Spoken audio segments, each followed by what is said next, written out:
What's going on, guys? Welcome back here to another tutorial. Now on this tutorial we're going to be dealing with the more validation rules, should I be more precise. Now exactly what are we referring to? We are referring to, in as much as we said yes, this information is required, how then can we utilize it?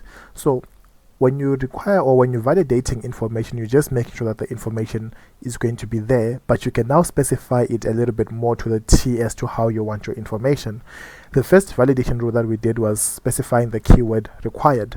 Now secondly, we can now add another validation rule which specifies the size or the minimum size of something. So if we say min 5, we're just saying that the title description that we have, that is receiving information, which is going to be coming from our welcome page code with the name called title as well, it is going to require 5 minimum characteristics. So in other words, if we write map, we put this description and we upload a file.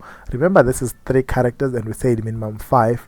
It will automatically tell you that the title field is required. Now if we add more information within the title, let me just optimize my route because it's supposed to specify that it requires a minimum of 5 items. So let's say hi as a title, that, and that file. If we click upload, the title field must be at least 5 characteristics. Why? Because we specify that the minimum characteristics required for this field is going to be 5.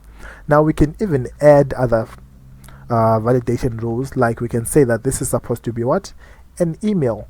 Now if it's an email, it means that whatever is going to be entered inside our database under the title tag here, it is supposed to be an email. So let's refresh and say, alright, it's ghost content. The file that we are putting this time, it's just this image. If we click upload, this must be a valid email. Now what's a valid email? A valid email is one that has the @ symbol. So already in our database we have a record called gym, but we're going to enter a new one. So we're going to say g@ghost.com, and then the description is hello, how are we? Then we choose a specific file, whichever file that we choose. We click upload. The file is uploaded. Even if we take a look at our database, the file is there, but we said our email address is g@ghost.com. So if we come back over here, then we say g@ghost.com, like how we can add a different description and a different file.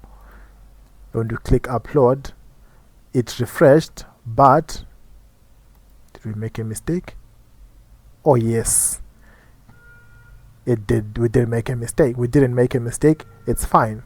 So meaning that this email will make sure that it requires an email, but then how can we further on stop like what we did, whereby we can enter the same email address?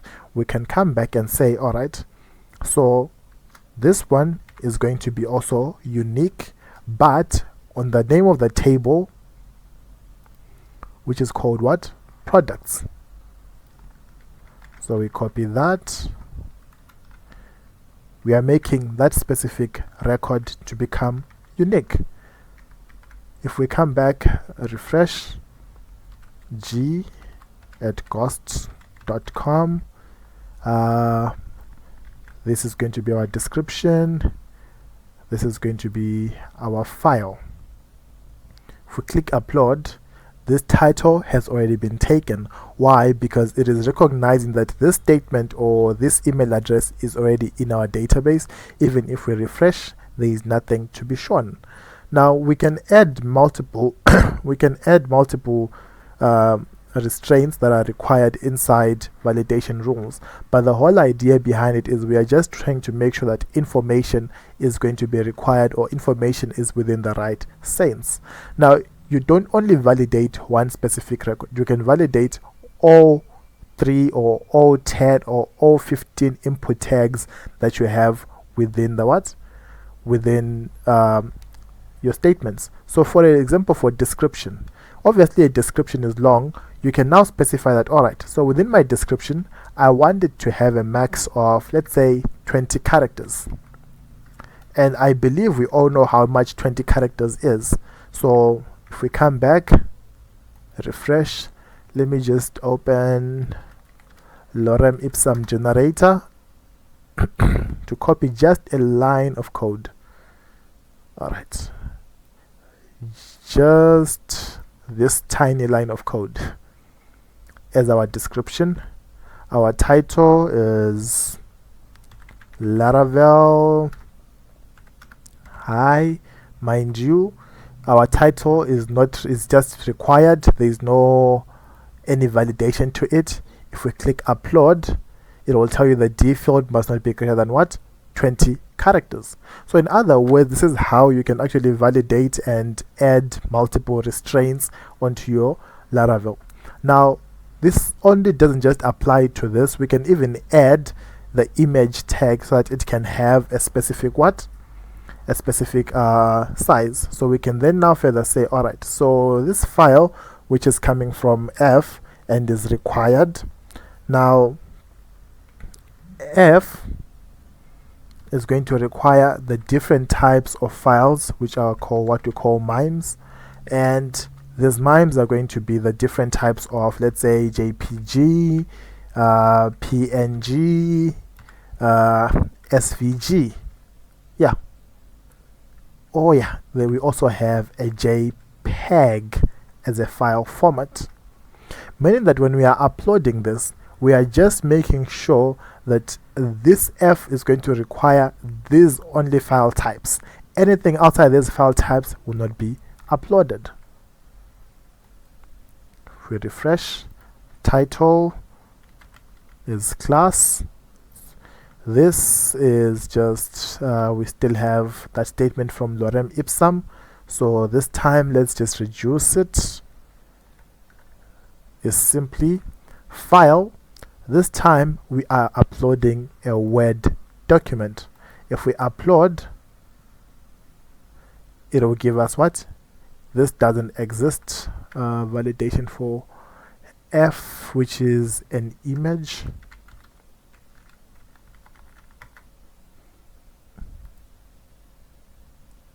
Upload. F field must be an image. The field file type must be what?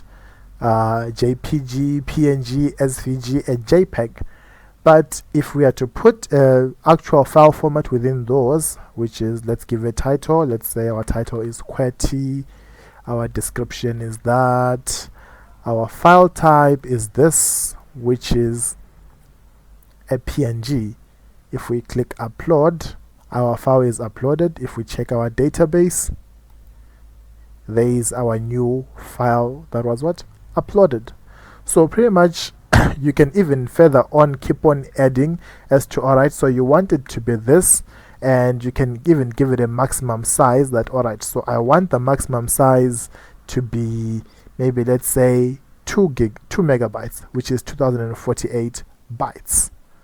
Meaning that if you are to upload your file that is over this size, title, that's this. Now for image, I think I do have images that are actually bigger than 2 megabytes. Now let's see. I hope it shows the image size.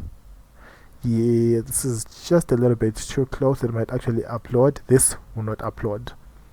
So if we click upload, F field must not be greater than 2048 what? KBs.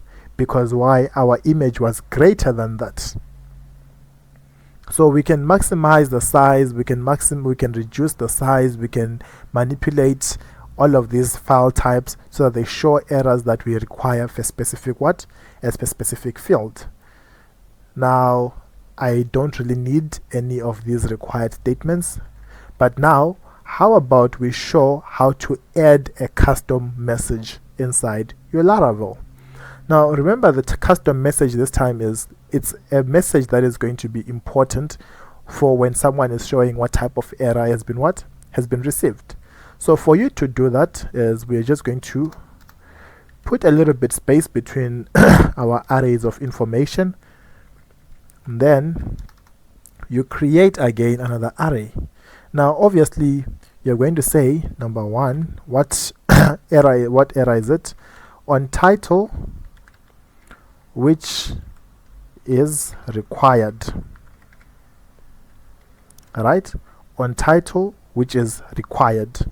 You are going to say a statement that says title field has missing contents, something like that. Right? Now obviously you're going to add for other for the other fields. So let's say that. The next one is not title, but it's D. And the next one is F. Yes, D and F. So for F, alright, let me just put back my previous statements over here and still specify that on my image. And I want my image size, my file types for the images to be, let's say, JPG, or PNG, JPEG, SVG, and JPG. And they should have a maximum size of, let's say, 2048 kilobytes. And for the description, I want my description to have a maximum of, let's just keep it back at 20. And this one, it has to be an email, and it also has to be unique. Yeah, it also has to be unique from the products code, from the table code products. So alright, what I want, title field, we now want to say the email you used already exists in our DB. Please use a different email. I hope that makes sense. For the description, we can just say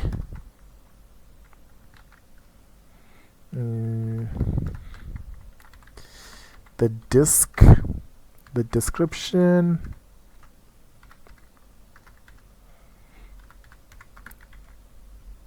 cannot be more than 20 characters. And then we can say only images are allowed of less than 2 megabytes. I hope that makes a little bit of sense, because that is what we're trying to showcase to people. That is what we want people to be able to see. Now, meaning that the title is going to have this required statement, the description will have this, the image will have that. Now, if we are to run this, or save,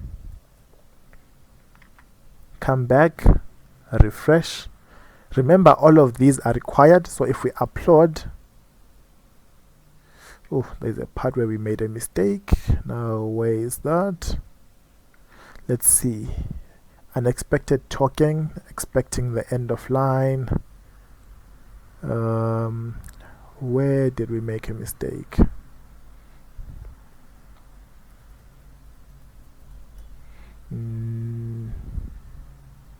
That is fine. That is fine.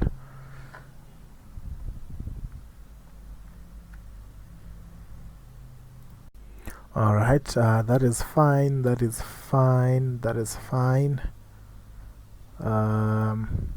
If we take a look at our syntax, error, so unexpected error. All right, it's expecting something. Oh, over here. All right, so we come and separate our arrays with a comma. Obviously, we come back to our page, refresh it. Perfect. So as you can see, it is now telling you email or used already exists in our database. The description cannot be more than, because these are the specific key things that we need. Now, if we are to add a title, all right, we've got gym at gym.com. If we add a description, nothing too long. If we add an image, we say the file type cannot be over 2 megabytes. If we click upload, it will only tell you that the title has been what? Already taken. And if we take a look at our database, our file is not uploaded. So in other words, this is how basically we deal with validation. We do it prior to the information being added inside the new products, which is the model, and then it being passed through your what? Through your variables. Thank you so much for meeting us on this tutorial. Have a lovely one. Let's meet again on our next one as we now deal with login registration in Laravel.